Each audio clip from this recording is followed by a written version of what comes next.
పటములు. మూడవ అధ్యాయం పటములు. మనం నిన్న క్లాస్లో గ్లోబు భూమికి నమూనా అనేది అయితే తెలుసుకున్నాము. ఇప్పుడు మూడవ లెసన్ పటములు. ఇది 6th క్లాస్ సోషల్ అండి. మూడవ లెసన్ పటములు. ఈ పటములు అనే లెసన్ ద్వారా మనం పటము చిత్రం మధ్య భేదాలు తెలుసుకుంటాము. పటంలోని ముఖ్య అంశాలను గురించి తెలుసుకుంటాము.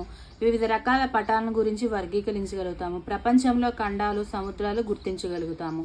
పటాలు, అంశాలు, రకాలు, పటాలను గుర్తించుట. తర్వాత దిక్కులు, స్కేలు, చిహ్నాలు మరియు రంగులు.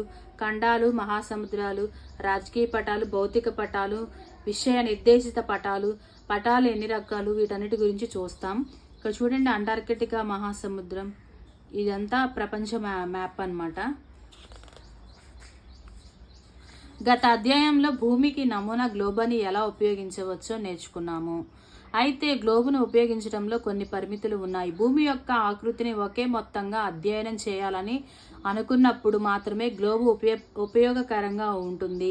కానీ దేశం, రాష్ట్రం, జిల్లా, నగరం ఇలా ఒక్కొక్క భాగాన్ని గురించి తెలుసుకోవాలని అనుకున్నప్పుడు గ్లోబు ఉపయోగం తక్కువ. అటువంటి పరిస్థితుల్లో మనం పటాలను ఉపయోగిస్తాం. ఈ అధ్యాయంలో మీరు చిత్రంలోని రకాలను గురించి తెలుసుకుంటారు. ప్రపంచపటంలో మహాసముద్రాలు, ఖండాలు గుర్తించడం కూడా నేర్చుకుంటారు. సాత్విక తిరుపతిలో ఒక సైన్స్ మేళాలో మృదులను కలిసింది. వారిద్దరూ మంచి స్నేహితులయ్యారు. సాత్విక తిరుపతిలో నివసిస్తూ ఉండగా మృదుల వాళ్ళది నెల్లూరు. మృదుల వేసవికాలం సెలవులో సాత్విక వాళ్ళ ఇంటికి వెళ్ళాలనుకుంది. తిరుపతిలోని మీ ఇంటికి రావాలంటే ఎలా అని సాత్వికని అడిగింది. ఇలా గ్రాములు తన ఇంటిని చూపుతూ ఒక చిత్రం పంపింది. మృదుల ఆ చిత్రం సహాయంతో సాత్విక ఇంటికి చేరలేకపోయింది. చిత్రం అనేది ముఖ్యంగా స్కేల్ ఉపయోగించకుండా గుర్తు ఉన్న దాన్ని బట్టి అప్పటికప్పుడు పరిశీలించి గీస్తారు. ఈ చిత్రంలో స్కేలు, దిక్కులు చూపకుండానే గీయవచ్చు. పటం అనగా మొత్తం భూమిని కానీ లేదా అందులోని ఒక భాగం గురించి కానీ ఒక సమ ఉపరితలంపై స్కేలుకు అనుగుణంగా చూపడానికి ఉపయోగించేది. దిక్కులు, స్కేలు, చిహ్నాలు మొదలైనవి ఇందులో ముఖ్య అంశాలు. ఇదిగోండి చిత్రం అంటే ఎట్లా.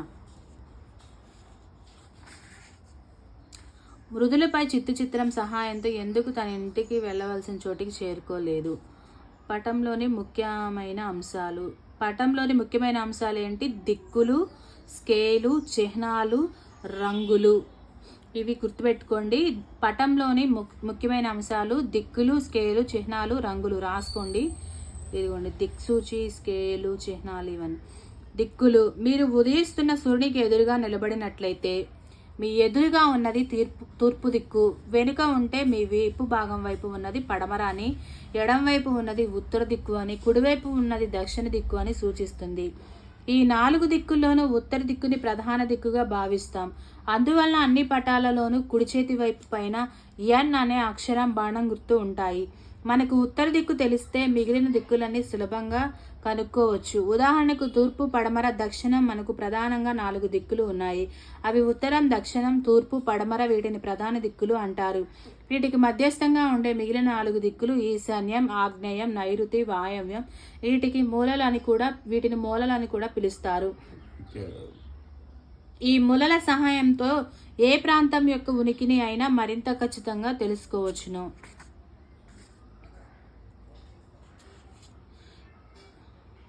ఇది స్కేలు. చూడండి, స్కేల్ గురించి ఇచ్చారు. ఇది పటంలోని మరొక ముఖ్యమైన అంశం. భూమికి పైగల వాస్తవ దూరానికి పటంలో చూపబడిన దూరానికి గల నిష్పత్తిని స్కేలు అంటారు. స్కేలు అంటే ఏంటి? భూమి పైన గల వాస్తవ దూరానికి పటంలో చూపబడిన దూరానికి గల నిష్పత్తిని స్కేలు అని పిలుస్తాం. పటంలో 2 ప్రాంతాల మధ్య గల దూరాన్ని లెక్కించడానికి స్కేలు ఉపయోగిస్తారు. స్కేల్ అనేది ఎందుకు వాడతారు? పటంలోని 2 ప్రాంతాల మధ్య గల దూరాన్ని ఉపయోగించేదాన్నే స్కేలు అంటారు. రాసుకోండి. తర్వాత చిహ్నాలు. ఇది పటంలోని 3వ ముఖ్యమైన అంశం. పటంలో భవనాలు, రహదారులు, వంతెనలు, చెట్లు, రైలు మార్గాలు, బావి వంటి వివిధ అంశాలను వాటి వాస్తవ పరిమాణం మరియు ఆకారంలో చూపలేం. కాబట్టి వాటిని కొన్ని అక్షరాలు, రంగులు, చిత్రాలు, గీతలతో సూచిస్తారు. ఈ చిహ్నాలు తక్కువ స్థలంలో ఎంతో ఎక్కువ సమాచారాన్ని ఇస్తాయి. వీటిని ఉపయోగించడం వలన పటాలను గీయడం చదవడం కూడా సులభం అవుతుంది. ఒక ప్రాంతంలో మనకు భాష తెలియకపోయినా ఎవరిని సలహాలు అడగకుండానే పటాన్ని ఉపయోగించి చిహ్నాల సహాయంతో సమాచారాన్ని తెలుసుకోవచ్చు. చూడండి, ఇదిగోండి చిహ్నాలు ఇచ్చారు చూడండి. బ్రాడ్ గేజ్ రైల్వేకి ఇట్లా ఉంటుందన్నమాట దీని యొక్క నమూనా అనేది చిహ్నం.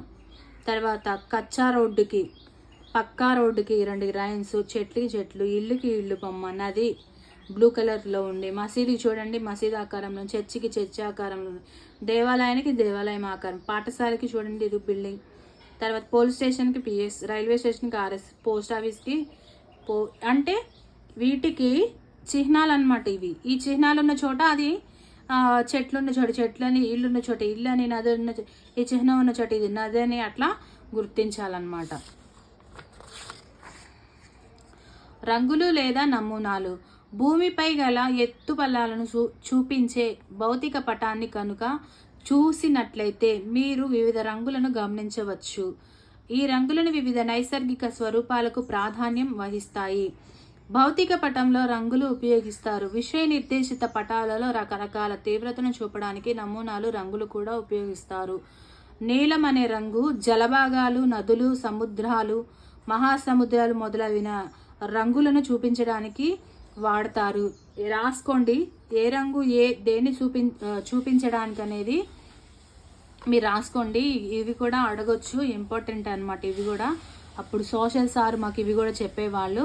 నీలం రంగు దేనికి వాడతారంటే జలభాగాలకి, నదులకి, సముద్రాలకి, మహాసముద్రాలకి. ఆకుపచ్చ రంగు మైదానాలు, పల్లపు భూములు. పసుపు రంగు ఏంటి పీఠ భూములు. ఇప్పుడు ఆకుపచ్చు అనేది ఈ నీలం అనేది కొంచెం మనకి రిలేటెడ్గా మనకు తెలుసు కాబట్టి వాటర్ అనేది బ్లూ కలర్లో ఉంటుందని అట్లా ఇవి గుర్తుపడతాం. కానీ పసుపు అనేది పీఠభూములు, ఇవి గుర్తుపెట్టుకోండి బాగా ఇంపార్టెంట్. పసుపు రంగు ఏంటి పీఠభూములు. గోధుమ రంగు పర్వతాలు. చూడండి ఇక్కడ కొన్ని ఇచ్చారు. ఈ లైన్స్ లాగా ఉన్నది ఏంటి ఎక్కువ తీవ్రత అంట. ఈ స్ట్రైట్ లైన్స్ ఉన్నాయి ఏంటి ఒక మాదిరి. ఇక్కడ చుక్కల్లాగా ఇచ్చారు తక్కువ తీవ్రత, అతి తక్కువ. ఇది ఇలా కూడా అడగొచ్చండి, ఇవి కూడా నేర్చుకోండి అనమాట. కొన్ని విషయ నిర్దేశిత పటాల్లో రంగులకి బదులుగా తెద్దడం, గీతలు వంటి నమూనాలు కూడా ఉపయోగిస్తారు. ఇవన్నీ పటాల్లో వాడే అనమాట సింబల్స్. పటాలు రకాలు. పటంలో చూపిన అంశం లేదా వాటి ఉపయోగాన్ని బట్టి పటాలను 3 రకాలుగా వర్గీకరించవచ్చు. 1 రాజకీయ పటాలు, 2 భౌతిక పటాలు, 3 విషయ నిర్దేశిత పటాలు. పటాలు ఎన్ని రకాలు? 3 రకాలు. 1 రాజకీయ, భౌతిక, విషయ నిర్దేశిత. గుర్తుపెట్టుకోండి ఇంపార్టెంట్. రాజకీయ పటాలు గ్రామాలు, నగరాలు, పట్టణాలు, జిల్లాలు, రాష్ట్రాలు, దేశాలు వాటి సరిహద్దులను చూపేవి రాజకీయ పటాలు. ఏంటి? గ్రామాలు, నగరాలు, పట్టణాలు, జిల్లాలు, రాష్ట్రాలు, దేశాలు వీటన్నిటిని చూపే వాటిని, ఇంకా కేంద్రపాలిత ప్రాంతాలు కూడా సరిహద్దులతో గల భారతదేశ పటాన్ని చూడండి. ఇక్కడ ఉంది చూడండి.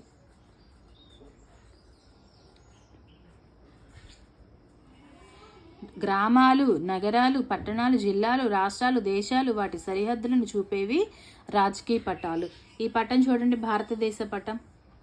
ఇది రాజకీయ పటమే అన్నమాట. గ్రామాలు చూపిస్తుంది, నగరాలు చూపిస్తుంది, పట్టణాలు చూపిస్తుంది, జిల్లాలు చూపిస్తుంది, రాష్ట్రాలు చూపిస్తుంది, దేశాలు చూపిస్తుంది. రాజకీయ పటాలకి ఉదాహరణ. దీన్ని రాజకీయ పటాలు అంటారు.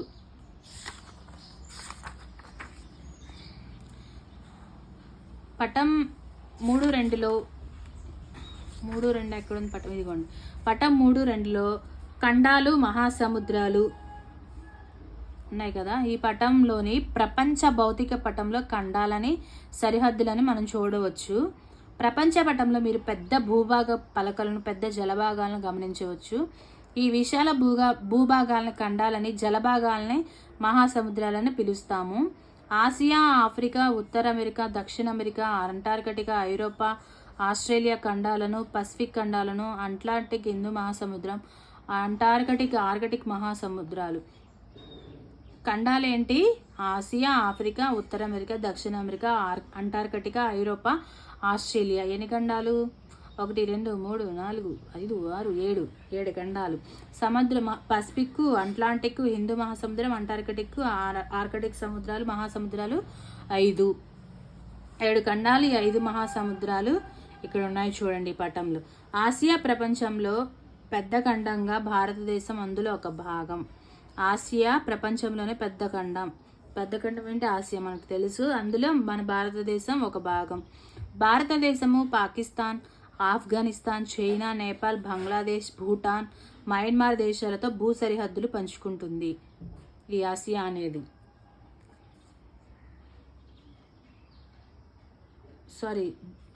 భారతదేశం. భౌతిక పటాలు. పర్వతాలు, పీఠభూములు, మైదానాలు, సముద్రాలు, నదులు, ఎడారులు వంటి భౌగోళిక స్వరూపాలను గూర్చి వివరిస్తారు. భౌతిక పటాలు అంటే ఏంటి? పర్వతాలు, పీఠభూములు, మైదానాలు, సముద్రాలు, నదులు, ఎడారులు వంటి భౌగోళిక స్వరూపాలను చూపించేది భౌతిక పటాలు. తర్వాత విషయ నిర్దేశిత పటాలు. ఈ పటాలను భూమి వినియోగం, ఉష్ణోగ్రత, వర్షపాతం, జనాభా, నేలలు, అడవులు, పంటలు, ఖనిజాలు, పరిశ్రమలు, రైలు మార్గాలు, రోడ్డు మార్గాలు, జల మార్గాలు వంటి కొన్ని నిర్దిష్ట అంశాలను గురించి వివరించడానికి ఉపయోగిస్తారు.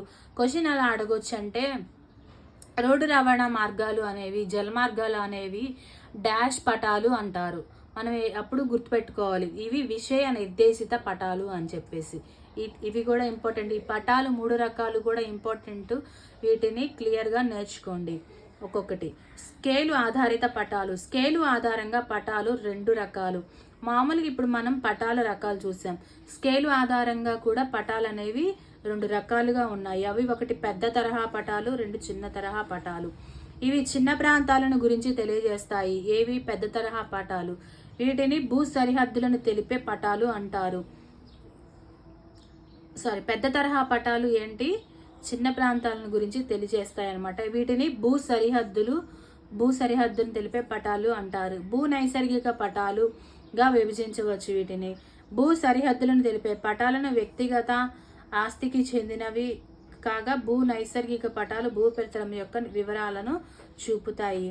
చిన్న తరహా పటాలు. ఇవి పెద్ద ప్రాంతాలను గురించి తెలియజేస్తాయి. ప్రపంచం, ఖండాలు లేదా దేశాలు. ఇవి 2 రకాలుగా గోడ పటాలు, అట్లాస్. గోడ పటాలు అట్లాస్ కంటే పరిమాణంలో పెద్దవిగా ఉంటాయి. వాటిని తరగతి గదిలో బోధన కొరకు, పరిపాలన పరంగాను ఉపయోగిస్తారు. అవి రాజకీయ విభాగాలు, భౌగోళిక అంశాలు వంటి సాధారణ ముఖ్యమైన అంశాలను చూపుతాయి. తర్వాత పటాల వల్ల ఉపయోగాలు. పటాల వల్ల ఏమి ఉపయోగాలు ఇక్కడ చూద్దాండి. పటాలు నగరాలు, రాష్ట్రాలు, జిల్లాలు, దేశాల వంటి ప్రదేశాలను గుర్తించడానికి మనకి చాలా ఉపయోగకరం. పటాలను ఉపయోగించి పర్వతాలు, పీఠభూములు, మైదానాల వంటి భూస్వరూపాలను చూడవచ్చు. ప్రధాన రహదారి మార్గాలైన రోడ్లు, రైల్వేలు గురించి తెలుసుకోవడానికి ఉపకరిస్తారు. పటాలు పంటలు, ఖనిజాలు, నేల పంపిణీ గురించి అవగాహన చేసుకోవడానికి ఉపకరిస్తాయి. పటాలు యుద్ధ సమయంలో సైనికులకు భద్రతా దృష్ట్యా ఉపయోగకరం. పటాలు పర్యాటకులు, ప్రయాణికులకు వారి గమ్యం చేరడానికి మార్గదర్శకంగా ఉంటాయి. ఇక్కడ చూడండి, మీకు తెలుసా BPS అనగా ప్రస్తుత విశ్వంలో మన చుట్టూ ఉన్న స్థానాన్ని తెలుసుకునే వ్యవస్థ. Global positioning system. భూమి మీద ఉండే వస్తువులను గుర్తించడానికి ఇది చాలా ముఖ్యమైన సాంకేతిక వ్యవస్థ. రాసుకోండి ఇది. వెబ్ ఆధారిత పటాల ద్వారా ప్రపంచంలోని అన్ని భౌగోళిక ప్రాంతాలు, ప్రదేశాల గురించి పూర్తి సమాచారాన్ని పొందవచ్చును. సాంప్రదాయక పటాలకి అదనంగా ఈ పటాల ద్వారా అనేక ప్రదేశాలను ఉపగ్రహ విహంగ వీక్షణ చేయవచ్చు. పదకోశం. పటము మానచిత్రం.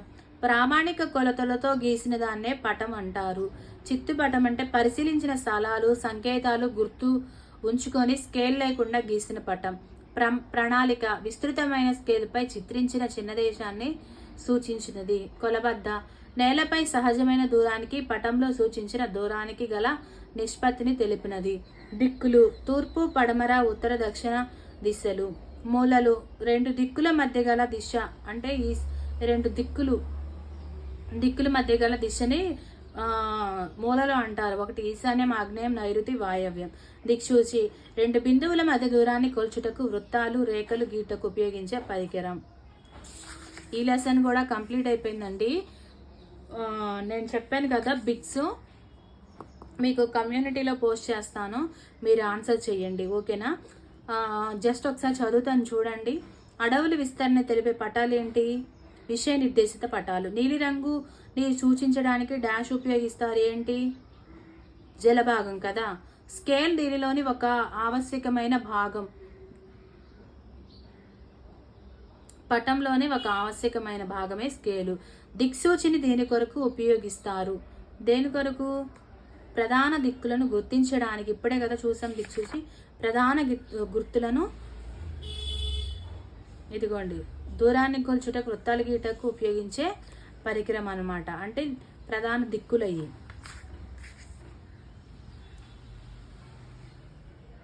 ఇది తప్పండి. దూరాన్ని, దిక్సూచి అంటే ఏంటి? దూరాన్ని కొలవడానికి, తర్వాత వృత్తాలను రేఖలను గీయడానికి ఉపయోగించేది. దీనికి తప్ప ఆన్సర్ పెట్టారు వీళ్ళు. ఉత్తరం తూర్పుకి మధ్య గల దిక్కుని ఇలా పిలుస్తారు. ఉత్తరము తూర్పుకు మధ్య గల దిక్కుని ఈశాన్యము అంటారు. ఇదిగోండి, ఇటు మీకు ఎలా చెప్పాలి? తూర్పు, పడమర, ఉత్తరం, దక్షిణం. ఈ ఉత్తరము తూర్పు మధ్య గల దీన్ని ఈశాన్యం గుర్తు అంటారు. ఓకేనా? నేను ఈ ఆన్సర్లు కరెక్ట్ అనుకొని చదివేశానండి. ఒకసారి చూద్దాం. అడవుల విస్తరణ తెలిపే పటాలు విషయ నిర్దేశక పటాలే. ఓకే. తర్వాత నీలిరంగు జలభాగాలకి చూపిస్తారు. అవును. స్కేల్ దీనిలోని ఒక ముఖ్యమైన అంశం, పటంలో ఒక ముఖ్యమైన అంశం. Okay, correct. ఇది ఒక్కటి మాత్రం తప్పు పెట్టారు. ఓకే అండి, ఇవన్నీ నేను కమ్యూనిటీలో కూడా పోస్ట్ చేస్తాను. మీరు ఆన్సర్ చేయండి, మీకు ఒక ప్రాక్టీస్ లాగా ఉంటుంది. నెక్స్ట్ లెసన్ వచ్చేసి ఆంధ్రప్రదేశ్ భూస్వరూపాలు. ఇది నెక్స్ట్ వీడియోలో మనం చూద్దాండి. ఓకే అండి, థ్యాంక్ యూ. మీ ఫ్రెండ్స్కి కూడా నా వీడియో కంటెంట్ మీకు నచ్చితే, మీ ఫ్రెండ్స్కి ఉపయోగం అనుకుంటే షేర్ చేయండి. నా ఛానల్ సబ్స్క్రైబ్ చేసుకోండి. Thank you for watching.